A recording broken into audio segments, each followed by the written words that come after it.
and carbon-based fuel is the most efficient source of energy. Hold on a second. Hold on a second. Ring, ring. Angela Merkel. Oh, it's for you. She says that's bullshit. Devil's Advocate with Skyler Turden. All right, thanks. I'm glad to be with you. Last installment we did with Jordan Peterson. A lot of feedback. People really enjoyed it. Wanted to get some more prominent conservatives on the show just to talk about, most pressing issues. So the most requested person was our next guest, and the topic we'll be discussing today here on Devil's Advocate is basically the merits and the drawbacks of socialism. He's the host of the Benjamin Shapiro program on the Daily Caller. Thanks for your time, Benjamin. Absolutely, Skyler Turden. Well, thank you for. I do appreciate you being here. So obviously, we'll be talking about socialism here. Something that's very popular at your shows, where you do a lot of Q&As, and you're very popular in conservative circles, in far-right circles, and alt-right circles. And I've heard a lot of this, socialism is evil, socialism is theft. I want to know why you believe that to be the case. I've heard you talk about it because obviously in principle, would we agree that in principle it's good? And, Old Testament talks a lot about not oppressing the poor, giving to the poor. Often the rich are portrayed as villains because of their greed. So as a descendant of the Jewish people and faith, would we not agree that helping the poorest among us is a moral mission? Sure. That's called charity. But what is not moral is stealing money from me to give to somebody else on the part of a government that points a gun at me. That's not an actual thing. And the Bible doesn't talk about that in any way. The Bible, if we want to talk about the biblical dictates with regard to charity, yeah. There's, and we can do it in Hebrew. There's Maser, there's Maser Sheni, there's Truma, there's Peh and Leket. There's a bunch of different aspects of Jewish law that talk about charity, but they are all relegated to the realm of private charity, meaning that it's more about my obligation to give charity and less about your rights to my money. So we're supposed to recognize that wealth belongs to God, but my wealth does not belong to you in the biblical view. Sure. Well, I was using it more as a moral, using it as a moral beam. I don't really want to get off on the metaphysical and God and that kind of. I didn't want to get into God's definition of what's necessarily moral, but the idea that as a society, it's moral to help the poorest among us, especially when we look at systemic, oppression of the poor, as we see. We're not just talking about a level playing field, right? We're talking about a playing field where the middle class is shrunken dramatically. We're talking about, wages have not kept up with inflation. The rich keep getting richer. That gap keeps widening. So there's a system in place, which to me, yeah, none of that's true. None of that's actually true is the problem. So actually, the middle class in the United States. The upper middle class was about 12% of the population of the United States in 1979, and by 2014, that was 30% of the American population. So the disappearance of the middle class folks talk about is really the middle class becoming upper middle class, and the standard of living for everyone in the United States has risen dramatically since 1979. One of the favorite statistics folks like to cite here is they say that there's been wage stagnation in hourly wages since 1979, adjusted for inflation. Well, that's true. It also doesn't take into account any of the hold on a benefits. second. Not entirely, obviously, because of minimum wage laws, which we'll get to in a bit.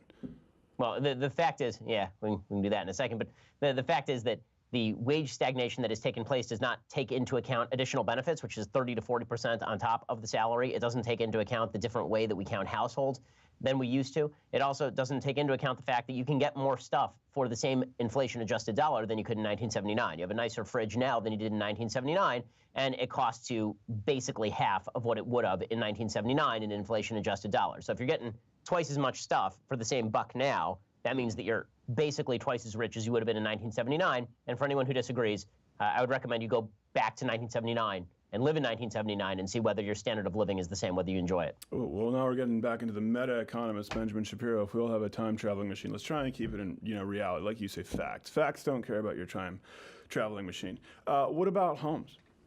What about homes? What about retirement? The middle-class family today has much more difficulty affording a home. If you go back to the 50s, you could live in a single-income household and have a vehicle, have a home, retire at a reasonable age. That's not the case now. Who really cares if you have, a Frigidaire in your kitchen?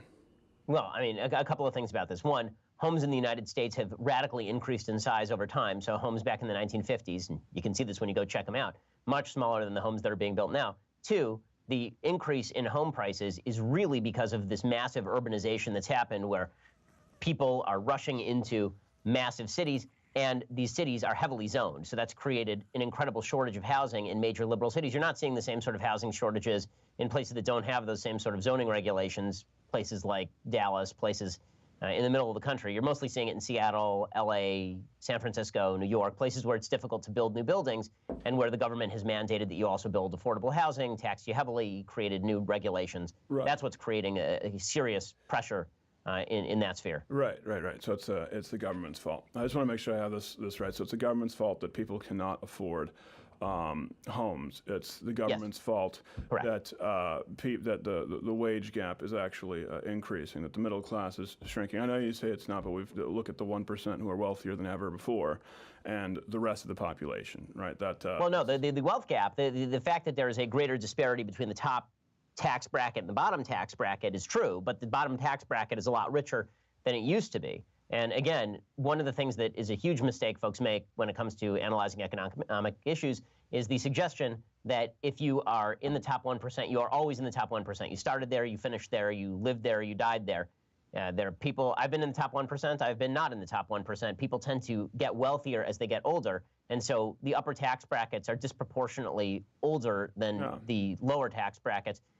Again, that movement is suggestive of the fact that folks are earning more and less over the course of their lifetime. It's not just like that there's this ingrown caste of people who are born rich and stay rich. Inherited wealth accounts for very little of the top tax brackets. Yeah, well, you know, I've heard this talked about a lot, sort of class mobility is how I think it's often referred to. But I've noticed a theme. You talk about going back to 1979. You talk about how these people will be wealthier down the line as they get older. Again, we're kind of in the realm of meta-economics, right? Things that you feel will happen down the line. But that's not what's happening with these people right now when you're talking about these people today in 2018 who can't afford to go to college, who can't afford to purchase a home, who can't afford health insurance, right?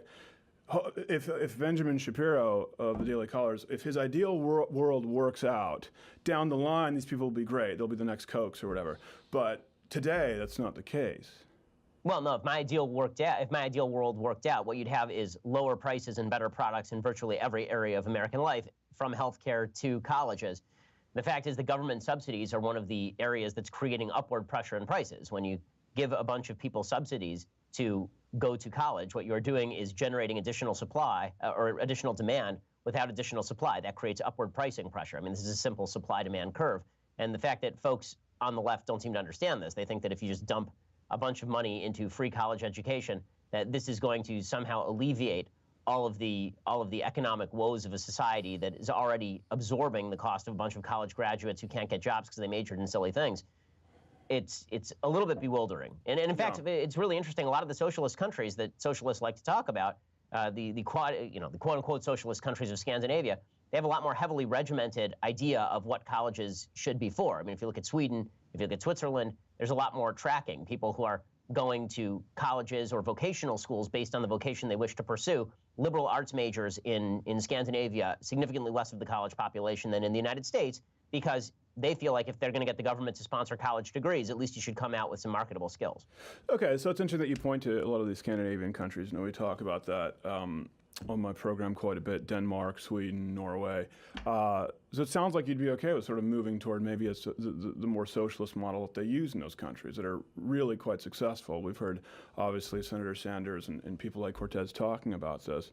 A lot of people said there are no successful socialist countries. I would point to almost all those Scandinavian countries. Well, I mean, and this has become the favorite the kind of favorite tool of quote-unquote socialists today is to pick countries that have built their entire wealth base on capitalism and then have placed on top of that capitalism some redistributionist systems and then call those countries socialist. That's not a socialist country. A socialist country is a country that uses abolition of profit as a tool and nationalization of property as a chief tool and public ownership of the means of production as the chief tool of wealth production and distribution. That's not actually what happens in Denmark or Norway or Switzerland or Sweden or any of these countries, which is why the Prime Minister of Denmark suggested back in 2015, when Bernie Sanders kept jabbering about Denmark being a socialist country, he went to Harvard Kennedy School of Government. He said, we're not a socialist country, or a capitalist country. All of these supposedly socialist countries rank around or higher than the United States in the Heritage Foundation Economic Freedom Index than the United States does, which would suggest that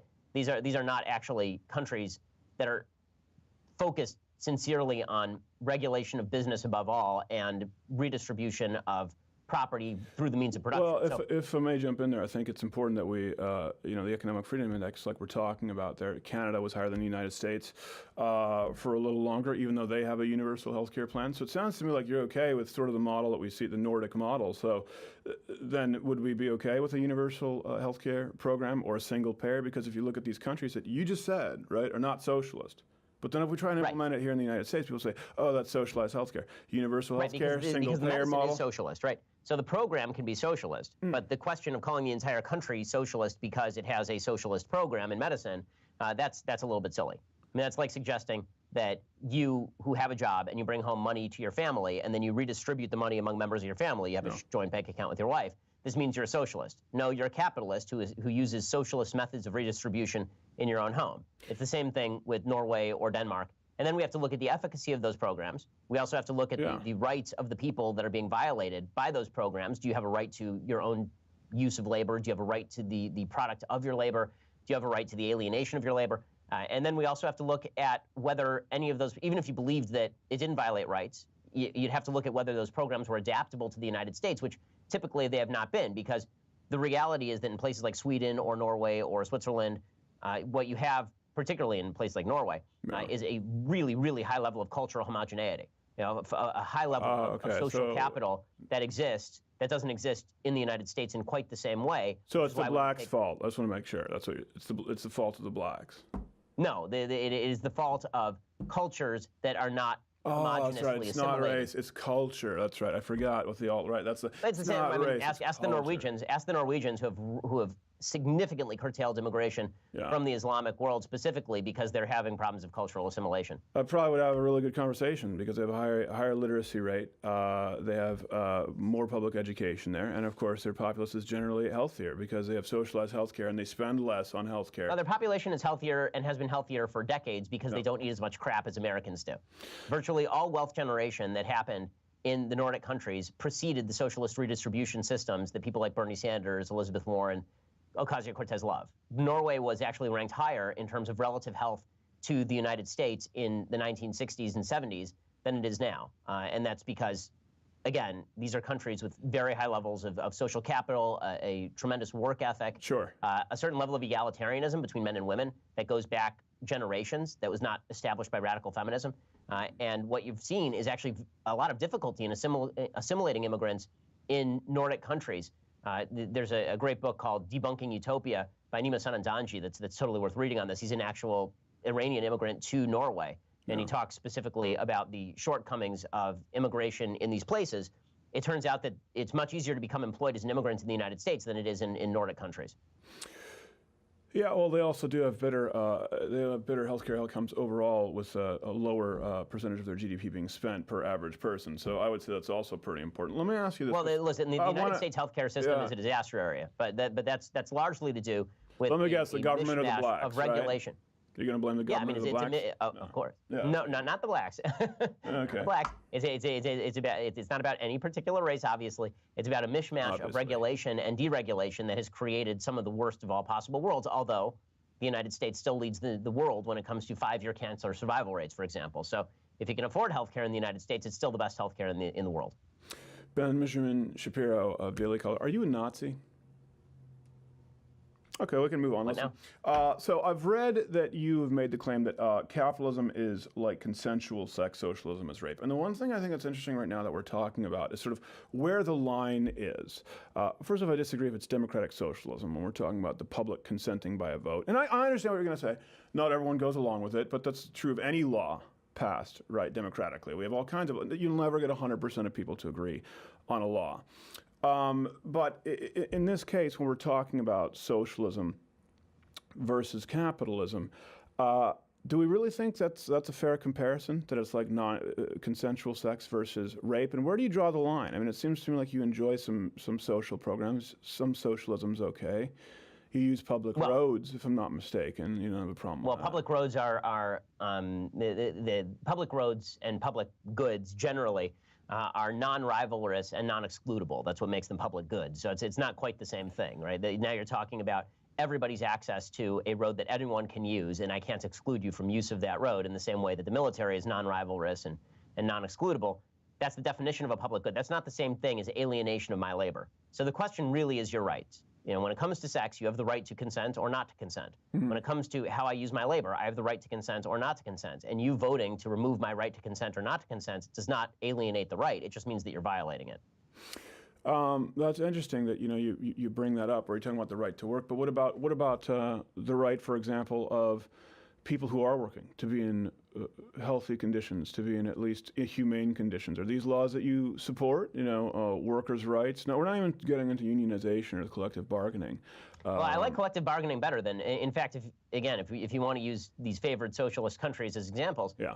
Places like Denmark and Norway have much more use of collective bargaining by unions for work conditions than they have regulation from the top down, because that allows the workers to actually negotiate with the employers on what work conditions should look like. I don't have a problem with private unions getting together, collectivizing, and then negotiating with management. But I'm not a big fan of the idea of a top-down cram down that happens from a government entity that rarely knows how a business runs and, again, prevents people from actually using their labor as they see fit. Just not when it's public roads, police, or military. Got it. I just want to make sure that I'm clear. Again, non-rivalrous, non-excludable goods. Well, let's talk about that non-rivalrous, non-excludable. College, then. That's a great example. You have rising tuition that is both costs rivalrous across and the board. If you have a classroom of 30 people, let's say 8 years ago when it was 20,000 a semester. Today that could be as high as 35,000 a semester. If you look at the rates, the inflation, you look at how much college loans cost. Still 30 people in that classroom. You're not talking about adding more people at that point. So we could apply a lot of these rules as far as non-rivalrous, non-excludable. No, why not college? The use of a college, because the use of professors does prevent other people from using the professors. Professors do not have an unlimited number of people that they can teach. They have time commitments. They have to grade papers. There are only so many hours in the day. Mm-hmm. That is, by nature, rivalrous. And it is also excludable in the sense that if you don't pay for the college, you don't have a right to use the college. That's not the same thing as a road where anyone can use the road and there's not a police officer there. It's not like a toll road. Police officer's not there to prevent you from actually using the road. The same thing is certainly not true of a college campus. If you walked into a college campus today without paying tuition, sat down and started taking classes, then you would quickly be removed. No, I can tell that doesn't happen. I do it all. I sit in on classes all the time, and I do not get removed. And you know what? I'm very grateful for professors who are open-minded enough to allow people to go in and learn, because I think they're the heroes of our country, teachers of all ages, of all stripes, and they don't get appreciated enough. When we're talking about, like we said, 30 people in a classroom, what about a limited amount of pupil? Let's say colleges. Can we just set a certain amount of colleges and say, okay, this is the sign-up sheet? After this, we're fill up, so it becomes non-rivalrous, non-excludable. Not all colleges, but could we do that and make that entirely? I'm not sure why. I'm not sure. Well, now you're actually limiting the supply. So what you'd actually want to do is have a free market system where supply meets demand, where there are a number of people who want to go to college, and now you have people competing for that dollar without federal subsidies to major in stupid things, and then you can get a loan. I mean, I had no problem getting a law school loan. My wife had no problem getting a medical school loan, because these are actual careers that you can pay back the money. You are going to have a little bit more of a problem if you're a gender studies major and you want to get a loan for a gender studies major from a bank. There's no collateral, and the chances of you getting a job outside of a gender studies professoriate are pretty low. You're practicing law today, Ben? I haven't for a while, actually. There's a guy I think, Steven Crowder. I used to practice law for him for a little while, but he turned out to be just an awful client, so I moved out of the law. I was going to say, it turns out that was a really useful degree, right? While we're throwing jabs out there. I think that you're not being honest when you make it seem as though the only people who can't afford college are people who are taking these, these more sort of niche degrees. There are plenty of people out there who are in applied sciences who can't afford school. We don't know, right? That's the thing. If we're going to talk about placing a priority as a society, because we all have values, right, it would seem to me that it'd be better spent on education, healthcare than the military-industrial complex. That's okay, different strokes. So what about public schools? Right, they're definitely rivalrous, excludable. Don't fit the definition of public goods. Would Benjamin Shapiro of Daily Caller just completely abolish public education if you had your way? Well, I have some severe questions about whether we should actually be utilizing public education as opposed to local private schools and parochial schools. So I think the public school system has turned out to be, in large measure, a disaster. I also do think that there's a difference between a small community deciding that they want to put together a local school and the federal government cramming down on people across the nation what exactly federal standards should be. Because again, the levels of agreement inside a small, cohesive community are a lot higher than they are across a country of 330 million people with diverse viewpoints and cultures and decisions to make about education. Okay, so I think you didn't really answer my question. What would you do with public schools? Yeah, your choice. You get rid. So should we not have a federal Department of Education? Is that what I'm hearing? Yeah, we should abolish the federal. Yes, we should abolish the federal Department of Education. Yes.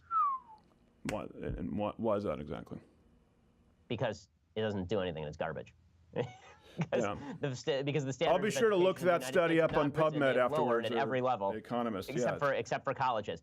Yeah. Look, what's fascinating in the United States is if you actually look at the best schools in the United States, they are all at the upper level where supply and demand dictate the quality of the education. America's college system is a very, very good college system by any global measure.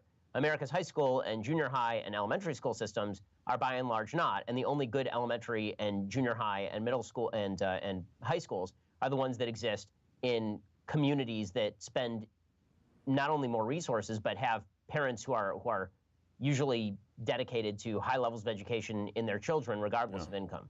Right. So this is where we avoid. We say cultural, right? We don't want to actually say like Jewish families and Asian families and not the blacks, right? That's what's going on. Okay, I got you.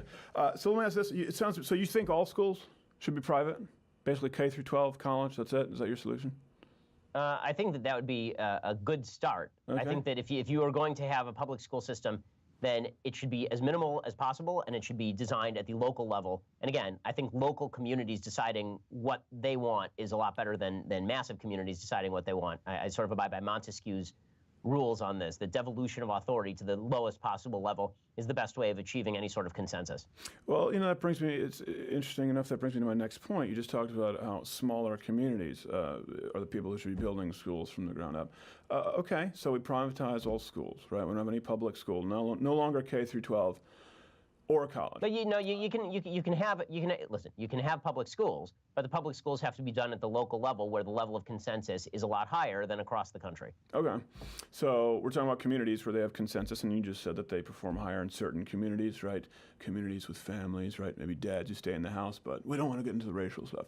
What about kids whose parents can't afford to send them to school? We're talking about those private schools. Or they're in a community where they don't have a community that have the resources for it. So they're deprived of an education because of their parents' poverty. And that brings us back to, isn't that, again, what we see, a system that perpetually keeps the rich rich and the poor poor, especially if we're starting with grade school education? Well, number one, this is one of the beautiful things about religious education in particular, is that the amount of charity that exists in private school systems for people who are going to religious schools, extraordinarily high. It is also true that when it comes to people who don't have opportunities available for their kids, we need folks making responsible decisions about how to raise their children and whether to bear those children in the first place, whether to get pregnant in the first place. But if a parent isn't able to take care of their kids, usually if you're not willing to do what you need to do to educate your kid, then we ought to talk about whether you should be in control of that child in the first place. Yeah. Ben Shapiro, Daily Caller, advocate for eugenics, apparently now. That's where we've gone. So what we're talking about, this is a school, and we're talking about the economy and capitalism versus socialism, grade school education. Sounds to me like you're okay with a system that, like we just talked about, sort of keeps the poor poor and the rich rich. Here's the thing. We're talking about the 1% as a number that's thrown around. I know people don't like to talk about the 1%, but big corporations, right? They make their money while we're talking about systemic oppression, and I think education will factor into that. This is capitalism versus socialism. I've heard your argument, morally speaking. They make their money off of exploiting those at the bottom of the economy. To me, that's nonsensically outrageous and immoral. If we're comparing two economic systems, one that says, all right, we have to place priority, we have to determine what we value as a society, education, healthcare, or one that says we have to determine what we value as a society, the ability for the wealthiest people in the world to get wealthier at the expense of others. It sounds to me like that's what you're advocating: privatized schools. I'd like to know how the wealthiest people in the world get wealthy at the expense of poor people who have no money in the first place. particularly when you see that statistically, literally half the world's population has been raised out of poverty since 1980, specifically because of free markets, capitalism, and private property rights. Yeah, well, this is the problem with the alt-right and the right wing today. It's this autistic view of the world, and that, you know, if you have an iPhone, fine, you don't have to worry about it anymore, right? Technology's got, like I'm saying, that's not what really matters. I'm talking about people, you know, get out in the street, right? Talk with these people, see how people are living in the United States. I don't think you understand the point. It's not about how much money the poor have. I'm not saying that the rich are mugging them in an alleyway. They're not getting rich off of the poor's money. They're getting rich off of exploiting their labor. Right? This is because the rich own the means, since the Industrial Revolution, they own the means of production. So we don't want that to go to the government, but we want it to be in the hands of a few people who get billion-dollar bonuses, while the poor can't even get a living wage of $15 an hour. These same people lobby the government to make sure they make $7 an hour less. The poorest people on planet Earth live in one of two systems. Either a system that does not guarantee private property ownership because there is no actual governmental system to guarantee private property ownership, or two, a system where private property ownership does not exist and the government owns the means of production and does not operate in even state capitalistic fashion, but operates for the quote-unquote good of the workers. When that happens, poor people emerge. This is what's happened in Venezuela, that's what happened in the USSR, it's what happened in Cuba, it's what happened in North Korea, or alternatively, it's what happened in places like Somalia or Sudan. So again, the idea that rich people are somehow exploiting labor, unless you can show how they're doing so by pointing a gun at somebody or using another government gun to point at somebody, free alienation of labor is a fundamental human right. Your decision to work for a given wage is your decision, and no one's forcing you into it. Oh, come on. Nobody's forcing you into it. Again, it goes back to this. It's this simplistic, reductive, you know, on the spectrum view of how the world works. We're not just talking about how much money people have in their pocket. We're talking about a system right now that doesn't, frankly, allow poor people to become the next Polk brother or the Walton family. You know, Walmart is probably one of the biggest recipients of welfare in the country because they don't even pay their people a living wage. See, I mean, we're talking about capitalism. It's totally cool to bail out banks. It's totally cool to make sure that oil companies get subsidies. But once we cross the line into education, that's where we draw the line, and you're on your own, bro. Yeah, that's not capitalism. That's not capitalism. Subsidies to Walmart is not capitalism. That's state-sponsored mercantilism, essentially. It's really closer to economic fascism. And I agree that Walmart would be actually forced by the labor market to pay its workers more if you did not have the government picking up the food stamps on the other end. That is a supplementation of wages by the federal government toward businesses like Walmart. I don't believe that big businesses should be receiving subsidies from the federal government any more than I believe that individuals generally should be receiving subsidies from government. So, okay. So if welfare just didn't exist, if EBT cards just didn't exist, Walmart would pay $15 an hour. Is that a fact, Mr. Meta Economist? Well, right. they would, in fact, have to raise their wages because people cannot work for a non-living wage or they would be dead by definition. Do you think Walmart cares if you die in a gutter? Think Walmart gives rats? They don't care. If they can't get you to work, I mean, if they got no one to stock the shelves because you're dead in a gutter, I do think Walmart cares. Yeah, I don't think they care. I think they automate, and this is a problem we see now with new technology. Listen, there aren't the same kind of jobs for people. Not everyone's going to be a Harvard lawyer. Not everyone's going to be a Harvard lawyer's wife/doctor, right? Some people actually have to go out there and work on the assembly line and make the nice things that you enjoy. But that becomes automated, and these people get left behind, right? That's a problem. We have 7 million unfilled jobs in the United States right now. 7 million unfilled jobs in the United States right now, and essentially record low unemployment. So I'm failing to see the millions of people who are desperately missing a job, other than folks who probably should move out of communities where factories died 25 years ago. Oh, yeah. So that's their solution. Just, hey, move. It's not my problem. Pretty much. Really? Yep. Well, no, the fact is that America was built by people who were moving. Right? America was built by folks who crossed an ocean and left behind property ownership and family to build a new life, and then it was built by people who crossed the Appalachians to go and stake out claims in the middle of nowhere and try to build a farm at risk of death. So yes, I think that you driving 20 miles down the turnpike to get a job fracking as opposed to being in a town where there are no jobs is probably a worthwhile endeavor. So there we go to fracking. And you don't think it's a moral imperative to make sure that we deliver a world that our children can inherit? You just saw the recent... Fracking is significantly less damaging to the environment than any other form of drilling, and natural gas is significantly better for the environment than a variety of other forms of carbon-based fuel.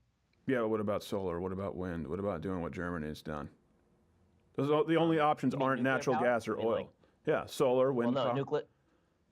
nuclear power powers all of France, so we could do that. But people on the left don't like nuclear power because they are scared of things that really have not happened historically. Yeah, because Chernobyl is just a figment of my imagination, much more so than the idea that Walmart would start doubling its pay if the government didn't give subsidies. In other Skyler. words, France, which has powered itself for decades on nuclear power, is a worse example of nuclear power than a poorly constructed Russian atomic facility. Mm-hmm. Yeah, which also doesn't make a whole lot of sense as to why your guy's in bed with them, right? With whom? Russians. Oh, Trump's in bed with Russia? Yeah. Oh. Yeah. Well, that's tack Chernobyl onto the list. He was in bed with Stormy Daniels. I don't know what happened. Yeah, well, that too. Listen, he's in bed with a lot of people, and he's having the ladies, pissing the formica and videotaping it. My point is, listen. I mean, right now I thought you guys were the party of Red Dawn, right? I thought we were talking about capitalism, but all of a sudden, you're buddy with the Chernobyl guys, Russia. How do you explain that one? Well, a couple things. One, I'm not sure when the left decided that they were anti-Russian. That's been funny since Barack Obama pledged flexibility in 2012, did nothing when they invaded Ukraine and Crimea, did nothing when they... Those guys are dicks. In Syria. Yeah, so there's that. And then, as far as the actual policy, listen, President Trump's rhetoric on Russia is not good. Mm-hmm. I mean, I'm not a defender of President Trump on his rhetoric with regard to Vladimir Putin. I've thought that it's awful throughout. But his activity with regard to Russia has been significantly harder on Russia than anything the Obama administration remotely approached. So you seem to discuss economics a lot. We just talked about resources. So let's not talk about nuclear right away, right? Or nuclear, as your previous iteration called it. That's always a good sign when someone can go to Yale and come out and not pronounce the most basic of words. Maybe you knew some people who spent time with them at Harvard. I don't know. So let's take that off of the table here. Even if we're talking about natural gas, if we're talking about coal, any of these, it still is a finite resource, right? Capitalism does not have there's no moral imperative to move to something that's renewable. If something that is a more toxic alternative, let's not say horrible for the environment. Let's go with what you say, right? And say, okay, fracking's better than the typical kind of extraction methods for. All right, listen, let's give you that. It's still a finite resource. There's no profit motive to move to something more healthful for the environment until it runs out. Well, I mean, there has been a profit motive to move to more helpful technologies for the environment, considering the significantly higher gas mileage that we get now than we used to in the 1970s. So what was the profit motive there? Presumably, it government was generating subsidies, more efficient vehicles that use less fuel. No, it's government subsidies. The same thing that the conservatives, the alt-right, they complain about Tesla, government subsidies. The government stepped in and offered incentives for more fuel-efficient cars. That's why. It was not mere subsidies alone. It was also the fact that there was high demand as oil prices rose for smaller vehicles. When oil prices go down, there's less demand for smaller vehicles. When oil prices go up, there's more demand for smaller vehicles. Also, the left has been complaining about the idea of peak oil for some decades now, and we've not yet reached peak oil. Plus, with regard to technological development, would I love to see whoever cracks the code on renewable cheap energy is going to make more money than anyone in the history of humankind. The big problem here is that solar is simply not capable of generating the amounts of energy necessary to power entire civilizations. And carbon-based fuel is the most efficient source of energy. Hold on a second. Ring, ring. Angela Merkel. Oh, it's for you. She says that's bullshit. Okay, so, all right. I've Germany, bro. They've been using solar and wind for years. They move their entire energy dependence to renewable resources. Well, Germany is taking enormous amounts of actual gasoline and natural gas from Iran, so that's not completely true. They've converted all of their energy, all of their national energy to solar or wind. Germany. I mean, isn't that a good I mean, I took government intervention, right? I know it's not the military. I know it's not the police force, right? We're on board with that. But I'll be honest with you. I'll be honest with you, Mr. Turden. I don't know that much about the German energy situation, so I will have to check that out and get back to you. Oh, shocker. Yeah, shocker. Benjamin Shapiro avoids learning about Germany and their current affairs. Let me ask you, Benjamin, here before we go. I know you're a busy man. In today's day and age, the person who screams the loudest and is most hyperbolic, I get it. is more popular, so I know you have a platform, you have a lot to do. What closing thoughts would you have for the audience? I want to make sure that I understand. You would privatize all schools, K through 12, colleges, not offer welfare, EBT to the poorest among us, not want us to convert to renewable energy, and you're okay with the 1% getting richer while the poor stagnate. I want to make sure they have... Excellent synopsis. Excellent synopsis. By the way, I would mention, just from a quick Google search here, that the share of renewable electricity in Germany represents, as of 2017, about 35% of their total consumption. So the idea they've converted entirely to solar and wind is just not true. Well, yeah, I don't know what you're bringing up. It's probably right, your own daily caller link. So after this, we can go back and check it out. But I know that they actually had it as a national order to make sure they move entirely to renewable. Check your source. But is there anything that you would? I want to make sure that I understand it. If I've gotten anything incorrect for the audience, because they'll make up their own mind. We should privatize everything as much as humanly possible. We should devolve authority to the local level. We should ensure that people have the freedom to use their labor as they see fit and keep their property as they see fit. And we should also have a thriving social capital. We should also have a thriving non-governmental belief in one another. That's the other part of this that is required. It's not just pure libertarianism and free markets. You actually do have to have a virtuous people that is crafted by a civilization steeped in the idea of right and wrong. Pure capitalism alone is better than pure communism and pure socialism alone. A virtuous people is necessary, however, for freedom to truly coexist with a thriving and virtuous society. So that's the other part that we never talk about, but I think that it's sort of important to note. Would you like to talk about that? You want to grab a couple minutes to talk about that? I want to make sure. Hold on a second, because I know you were. I'm not going by cue cards here. I'm going by, right, the old noggin. But I want to make sure. Hold on. Let me look this up. Yeah, hold on. Virtuous in alt-right speak is a synonym for white. But let me allow you to make that point. Yeah, good. Mm-hmm. So you said you want to discuss this. It's necessary. What do you mean by virtuous? Because maybe that makes all of us make sense. Just let's wave the virtuous wand, right? Well, again, you mentioned at the very beginning of this interview, actually, the idea that the Bible mandates that people give charity. I agree with the basic idea that as John Adams put it, our Constitution is fit only for a moral and religious people, meaning that you need people who are committed to the idea of helping one another outside of government, or people are going to do as you have done and call for an increase of government to fill every life gap.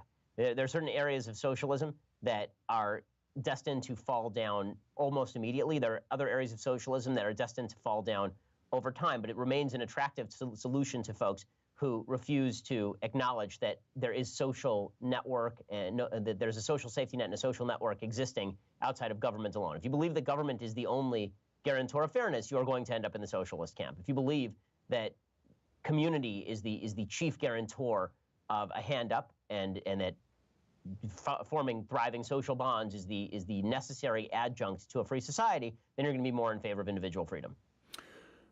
Yeah, I don't know that I agree with that, but I appreciate that you bolstered your claim by quoting old dead white guys. I notice that's a real constant, and I think that's going to be doing your party wonders in the midterms in future elections.